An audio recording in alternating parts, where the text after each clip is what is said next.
For standing by. This is still Mainland 98.3 FM, the sound of Lagos. And right about now, time check is 8:43 a.m. Apologies, we started a bit late once again. But I think, there's just so much to, look into. There's just so much to talk about. Of course, don't forget that we're live. We're social on Facebook and YouTube at Mainland 98.3 FM. So in the course of the show, you can drop your comment in the live chat section. We would like to appreciate Tom Okoye Gwale and Oluwole Noah Taiwo, who was a part of the show on our Facebook Live during Trends in the Papers. And we'll move on now to Mainland Focus. Join you to join us live on Facebook and YouTube as well as at Mainland 98.3 FM. So this morning we're going to be looking at two focal points. Of course, we're going to be looking at the composition of the special advisors, very, very important, and also the jostle for ministerial slots. And then the second focal point is looking at the proposal of the economic advisors. We know that they had different things to say. They had different policies that they were trying to push forward. And we're going to look at it. What are your thoughts and all of that? But before I introduce the focus this morning, my name still remains Omobola Sandra. Fuad Sahid is also with me via the phone line. Thank you very much for standing by, Fuad. Thank you. All right. So let's move on now to the first focal point this morning, Tinubu's appointments. Yesterday, the president appointed 8 special advisors into 8 special advisors. Remember that some days ago, he got the approval from the House as regards red. Okay, that's as regards the 20. So what are your thoughts as regards this composition of these 8 people? There are people that will come up with the fact that, these aren't names that you would, tie with, politics in per se.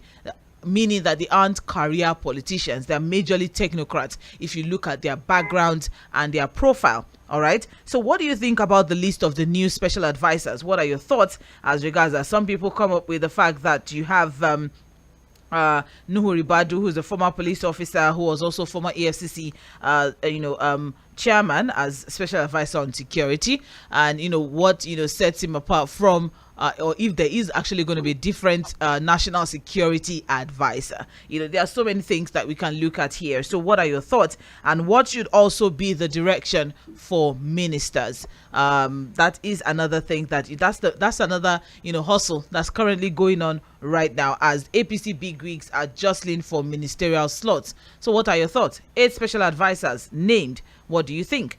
The second focal point is economic advisory to Tinubu. That story is on page 29 of the Punch newspaper. We had here the fact that the Policy Advisory Council, yes, President Bola Ahmed Tinubu Policy Advisory Council has recommended, some certain things.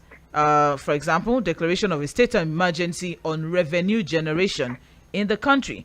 They proposed the merger of FIRS, Nigerian Customs Service, and NIMASA into the Nigerian Revenue Service in order to enable an efficient collection of all direct and indirect taxes as well as levies on behalf of the federal government. That is one. They also, on fiscal policy to be implemented, the council advised on the need to achieve a domestic refining capacity of 2 million barrels per day, while creating economic opportunity for the host communities.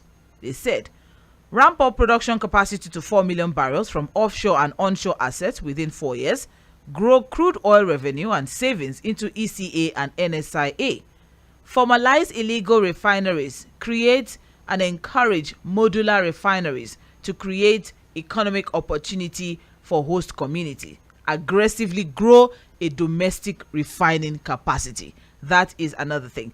Other fiscal recommendation that includes a policy directive that ensure proceeds from sale of federal assets to settle existing federal government debt obligations. That's another thing. They're looking at list shares of strategic and profitable NNPC subsidiaries. List them. Then privatize, concession or sell federal government stake in corporate assets to partners and other investors, possibly with a buyback option, just in case, and in order to generate liquidity in the short to medium term. And they mentioned it there, for very important to note. Focus on suboptimal assets, meaning NNPCL refineries, for example. Assets that have been there, they have huge potentials and all of that, but they are not being optimally used. They have huge potential, but they are not optimally used. So they are saying that, especially, or for example, NNPCL refineries. So leverage blockchain to create and provide access to a government land registry, regionalize and concession the power transmission grid. That is another thing that they brought forward. Another thing they brought forward